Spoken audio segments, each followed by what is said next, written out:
இப்பதாங்க நம்ம தனுஷர் ஹீரோவா நடிச்சு என் டைரக்ட் பண்ண இட்லி கடை படத்தோட ட்ரெய்லர் பார்த்தேன். என்ன வேணாலும் செய்யலாம், ஆனால் கை பக்குவம் வரணும்ல. அந்த ட்ரெய்லர் பார்க்கும்போது எனக்கு என்ன தோணுச்சு, அதாவது என்னோட ஒரு ஒப்பீனியன் உங்களுக்கு ஷேர் பண்ணுறேன் வாங்க.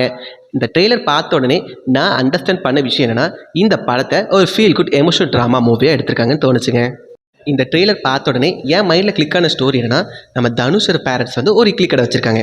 அண்ட் அவரோட பேரண்ட்ஸ் வச்சிருக்க அந்த இட்லி கடை ஊர்லேயே ரொம்ப ஃபேமஸான ஒரு இட்லி கடைங்க. என்ன தான் ஊர்லேயே ரொம்ப ஃபேமஸான இட்லி கடையாக இருந்தால் கூட அந்த இட்லி கடைக்கு ஒரு நாள் ஒரு பிரச்சனை வருது. ஸோ அதனால நம்ம தனுஷர் என்ன பண்ணுறாருனா, அந்த பிரச்சனையை சால்வ் பண்ணுறக்காடி வெளிநாட்டுக்கு போய் வேலைக்கு போகிறாரு.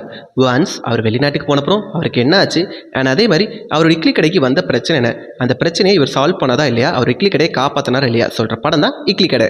நான் திரும்பவும் சொல்லிடுறேன், இது என்னோட ஒரு ஸ்டோரிங்க. மேபி நீங்கள் ஸ்க்ரீனில் வேற ஒரு ஸ்டோரி கூட பார்க்கலாம். ஓகே, இந்த ட்ரெய்லரில் எனக்கு பிடிச்ச விஷயம் என்னன்னா, இதான் ஸ்டோரின்னு சொல்லி ஆடியன்ஸை செட் பண்ண விதம் ரொம்ப நல்லா இருந்துச்சுங்க. அண்ட் ட்ரெய்லரில் பேக்ரவுண்ட் மியூசிக் அண்ட் சினிமோகிராஃபி நல்லா இருந்துச்சுங்க. ட்ரெய்லர் கட்ஸுமே சூப்பராக இருந்துச்சு.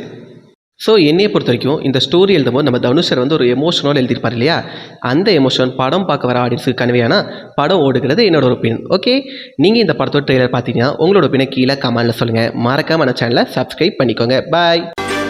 JFM பெருமையுடன் வழங்கும் ஆல் இந்தியா ரேடியோ மாநில செய்திகள் மறுவழிபரப்பு நாள்தோறும் காலை 10 மணி மற்றும் இரவு 7 மணிக்கு கேட்க தவறாதீர்கள். Only on JFM 7.1.